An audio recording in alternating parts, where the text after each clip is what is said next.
The Night Archive. Season 1, The Museum That Opens at Midnight. Episode 1, The Contract That Knew Her Name. Mara Ellison signed the contract at 11:58 p.m. At midnight, every corpse she had ever restored opened its eyes. Not in the morgues where she had worked. Not in the funeral homes, not in the hospital basements, not in the cold stainless steel rooms where the dead were washed, sealed, dressed, and returned to their families with carefully painted faces. They opened their eyes on the paper. One by one, in the ink of her signature. The black letters of her name trembled. Mara Josephine Ellison. The loops of the M widened like eyelids. The dot over the I split open. The thin line of the last N bent into the shape of a mouth. For one impossible second, the contract looked back at her with dozens of tiny wet eyes, all blinking from inside the ink. Then the lights in the laundromat below exploded. The room went dark. Mara did not scream. That was one thing the dead had taught her. People screamed when they still believed sound could change what was happening. Mara had stopped believing that years ago. She sat very still at the edge of the narrow bed, pen in one hand, contract in the other, while glass rained downstairs and washing machines groaned to a halt beneath her feet. The old building became silent. Not naturally silent. Obediently silent. As if something much larger than the building had raised a finger to its lips. Then the window spoke. "Welcome to number 7. Mara looked up. The window reflected her rented room. A bed with one thin blanket. A duffel bag half-packed. Peeling wallpaper. One flickering ceiling bulb, now dead. A cardboard box of embalming tools she had not been able to sell. Her own face, pale and hollow-eyed. And standing behind her in the reflection was a man with no hands. He wore an old-fashioned security uniform, dark green, buttoned high at the throat. His hair was neatly combed. His face was pleasant in a way that suggested it had once been used for comforting people. His sleeves hung empty past the wrists. Mara turned around. The room behind her was empty. She looked back at the window. The handless man remained. "I assume you can hear me," he said. His voice did not come from the glass. It came from the contract in her lap. Mara's fingers tightened around the paper. "I haven't accepted the job." The man in the reflection looked down at the signature.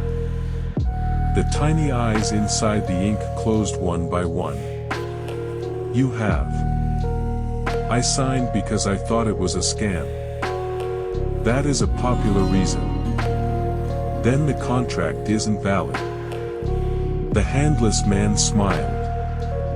Desperation is one of the oldest forms of consent. Mara slowly set the pen on the bed. Her voice stayed calm. It was the calm she used when reconstructing a face that no longer resembled a face. "What are you?" "A coworker." "No." "Then call me an attendant." "What happened to your hands?" "I accepted help." The answer was so quiet that Mara almost missed it. Outside, the alley light flickered through the rain. Below, in the laundromat, something dragged itself across broken glass. Mara did not look away from the window. The contract was still in her lap. At the top of the page, the job title remained perfectly clear. Night Security and Artifact Restoration Assistant. Number 7 Private Antiquities Museum. Shift, 12 a.m. to 6 a.m. Base pay, $10,000 per night.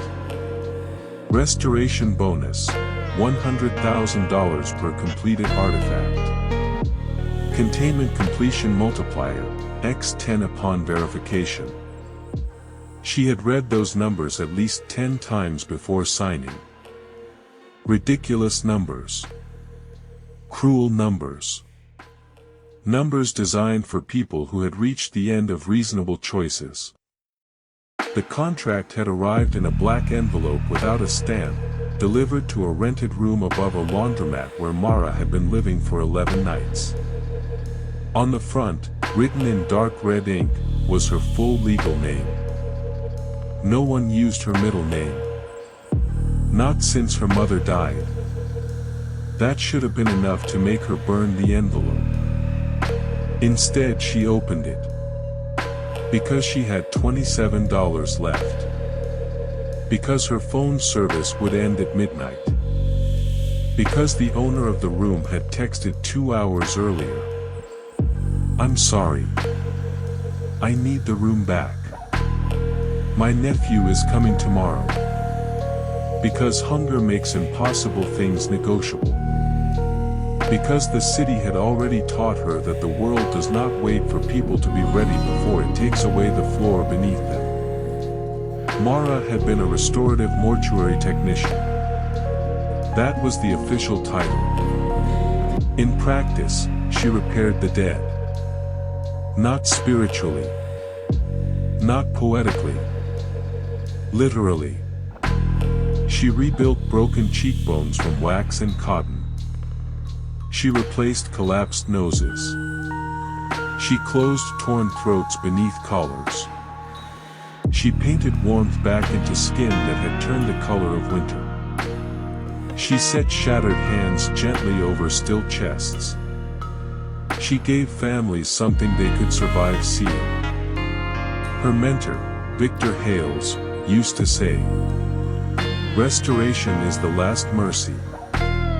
Victor was dead now. The company had been sold. The new owners cared less about mercy and more about speed, liability, and wealthy clients who preferred certain details softened before police reports could become inconvenient. Mara had refused to falsify a preparation record for the son of a man whose name appeared on hospital wings and political donation lists. 3 weeks later, she was unemployed. 6 weeks later, blacklisted. 11 weeks later, sitting above a laundromat with a supernatural employment contract bleeding eyes into her signature. The handless attendant in the window tilted his head. "We should leave." Mara laughed once. "No. The museum opens at midnight. Good for it. You are expected. I'm not going anywhere with something that talks through windows." Reasonable.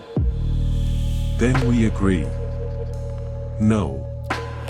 I said it was reasonable. I did not say you had a choice." The contract warmed in Mara's lap.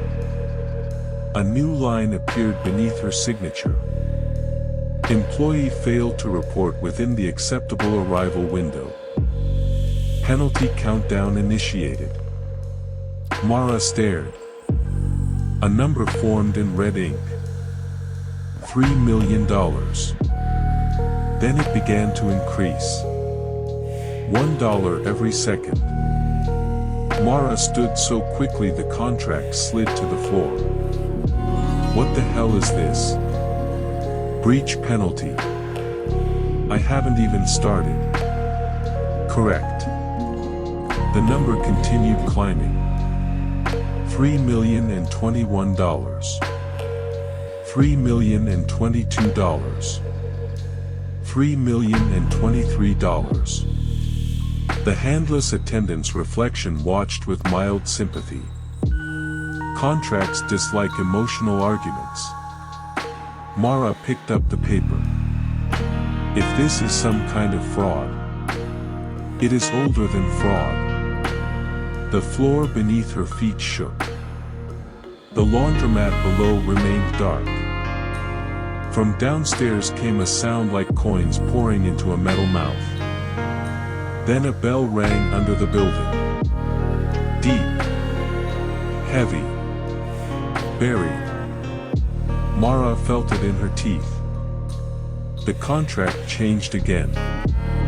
Transportation authorized. The room bent. The walls did not move outward or inward. They simply became less certain of themselves. The peeling wallpaper turned black. The ceiling stretched away. The bed sank through the floor without falling. Mara stumbled backward, gripping the contract. For 1 second, she saw the laundromat below her room, not as it was, but as it had been 70 years earlier. A tailor shop. A woman sewing black mourning clothes. A boy sleeping under the counter. A radio whispering news of a war already over. Then another layer. A butcher's cellar. Then another. A church storage room full of covered statues. Then another. Nothing but soil and a wooden post with something nailed to it that might once have been an animal. Mara gasped. The room snapped back. The door was gone. In its place stood a bronze elevator. Old. Narrow.